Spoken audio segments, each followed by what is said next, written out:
The third Huntingburg resident tied to a Louisville murder case has been identified. The Greater Jasper Consolidated School Board holds a work session on the future of its elementary schools, and Inform featuring Southeast DuBois Superintendent Rick Allen.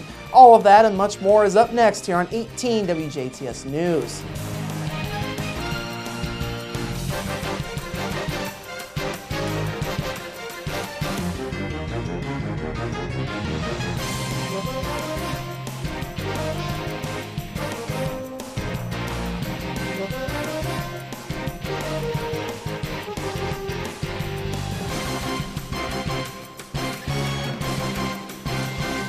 Hello, I'm Bradford Raths. In your news, the third Huntingburg resident being sought as part of an ongoing murder investigation in Louisville has been identified by police. The Huntingburg Police Department says a warrant for the charge of murder has been issued for 21-year-old Lionel Leo Hernandez of Huntingburg. Police in Louisville are investigating the July 28th shooting death of 17-year-old Darius Miller Jr. of Louisville. The shooting occurred in the early morning hours in the parking lot of a closed Walgreens drugstore on the city's west end at 35th and Broadway streets.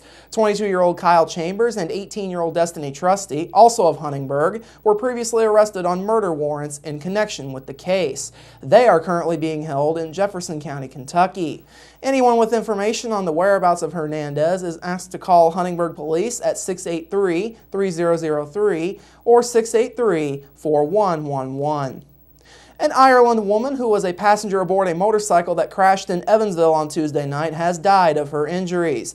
59-year-old Nancy Parsons of Ireland was originally injured when the motorcycle, which was driven by 49-year-old William Williams of New Harmony, ran into the back of a van. Parsons suffered a life-threatening head injury in that crash. She was taken to Deaconess Hospital where she succumbed to her injuries just before 11:20 a.m. Central Time yesterday, according to authorities.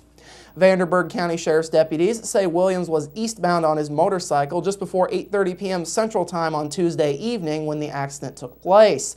Deputies say Williams did not see a van slowing for a red light ahead of them at Diamond Avenue and Mesker Park Drive, and his motorcycle ran into the back of the van.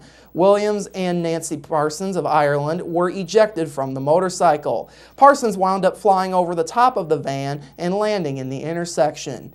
A witness later would tell police that Williams changed lanes on the motorcycle before running into the back of the van. Williams suffered facial scrapes, and the driver of the van, 39-year-old Talisa Sandwell of Evansville, were not injured. Parsons was wearing a helmet at the time of the crash. It was unclear whether or not Williams was wearing a helmet. Williams tested positive for amphetamines and marijuana after having a blood screening at the hospital. He was arrested and lodged in the Vanderburgh County Jail. Due to Parsons' death, Williams' original Class D felony has been amended. He now faces a Class C felony count of operating a motor vehicle causing death charge. Additionally, he is charged with operating under the influence of a Schedule 1 or 2 narcotic. He also was cited for refusal to submit to a chemical test when involved in an accident causing serious bodily injury or death. Last night, the Greater Jasper School Board heard findings from Indianapolis-based Gibraltar Design concerning their study of the corporation's 3 current elementary schools. Gibraltar Representative Jim Thompson led a discussion of 3 options with the board, any of which would result in the closing of 10th Street Elementary School. During last night's session, several board members expressed a desire to further explore their options as far as renovating the current schools to get them up to the current standards. Gibraltar outlined the challenges of renovating the current buildings during their presentation, although the price tag for renovation would be roughly $28 million, which would be slightly cheaper than any other option. Greater Jasper School Superintendent Dr. Tracy Lorai says though renovation might be challenging, she says everything is still under consideration. Well, I feel like we have to explore all of the options. Obviously, to be able to renovate the facilities as they are is going to be a significant investment by the district to make sure that we meet all of those deficiencies that are currently there. So really the real question becomes, how do you weigh the cost that it would take to renovate and offset that with what kind of costs or what kind of efficiency savings could you have if you were to take advantage of another option, which would be to build a new facility and expand Ireland. Gibraltar's recommendations have changed somewhat from the last work session, which was held back in May.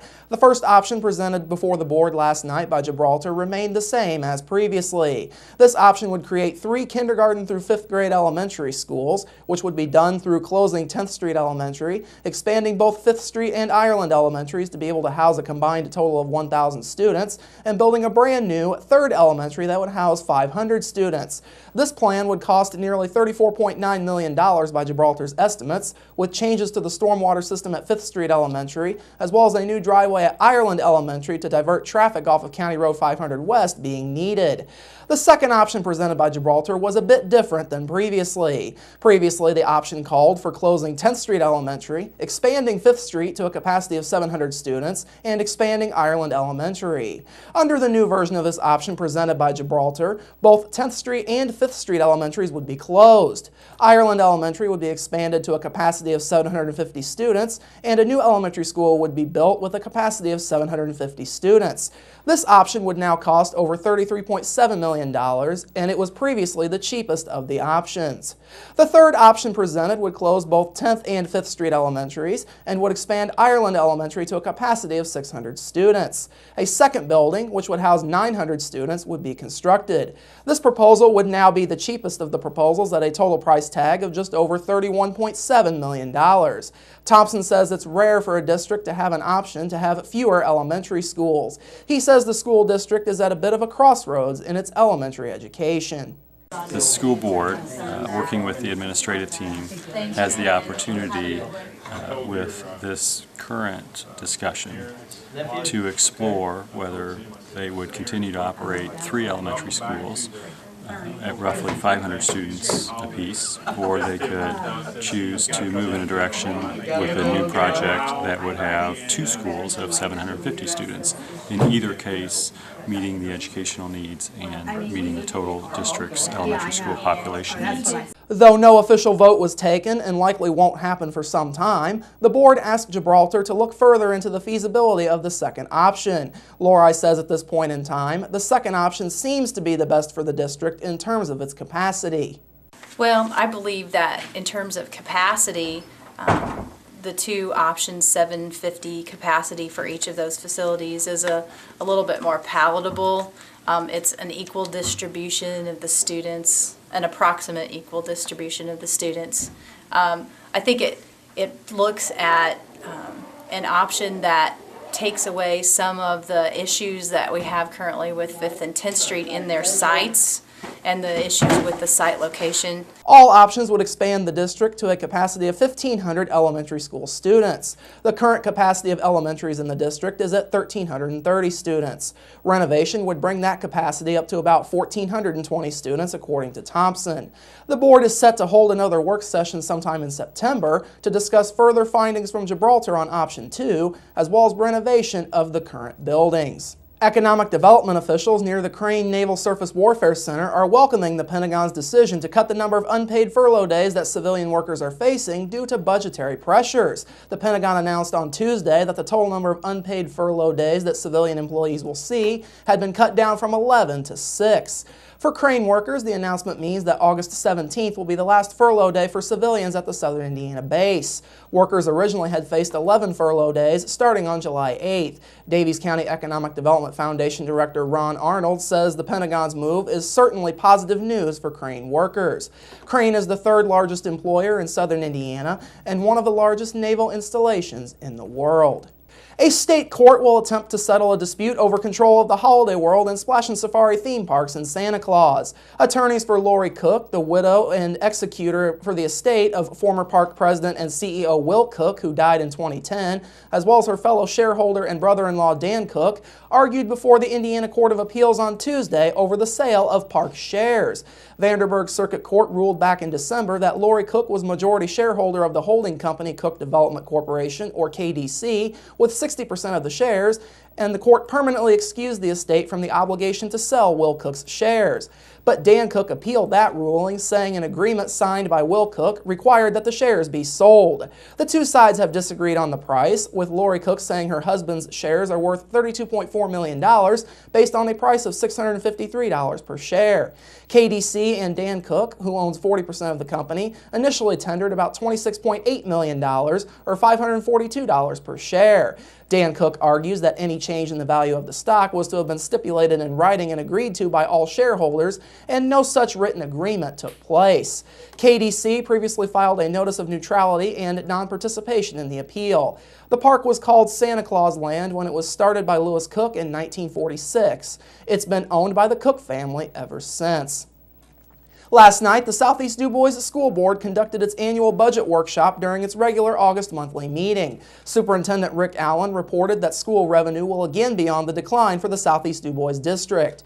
Allen says the legislature's change in school funding formula will negatively impact the school's funding and continue to put pressure on the budget. The assessed value of taxable property in the district for 2013 was down $2.5 million from 2012. However, value has increased this year, and just recently, the corporation received word from the DuBois County Auditor's Office that the assessed value for the district came in at over $336 million for 2013.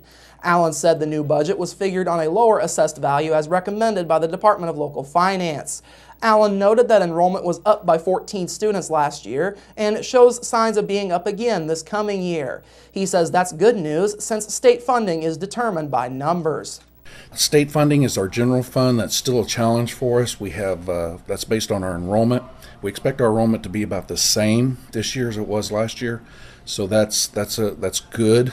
But the change in the funding formula, we are expecting a decrease from state support, which is about 1.7%. So we're still going to struggle a little bit with that. When we say general fund, we talk about people.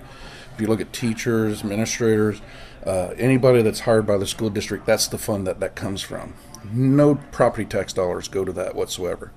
Allen says the corporation is holding its own with grants and is carefully watching the operating balances and reserves created by maintaining a strong fiscal oversight. He added that he and the board do not plan to reduce staff. However, he says there are too many unanswered questions to be sure. A public hearing to consider the proposed budget will be held at the board's next meeting, which is scheduled for Wednesday, September 4th, beginning at 7 p.m. at the corporation's central office, before formally adopting the budget at the next month's meeting on October 2nd.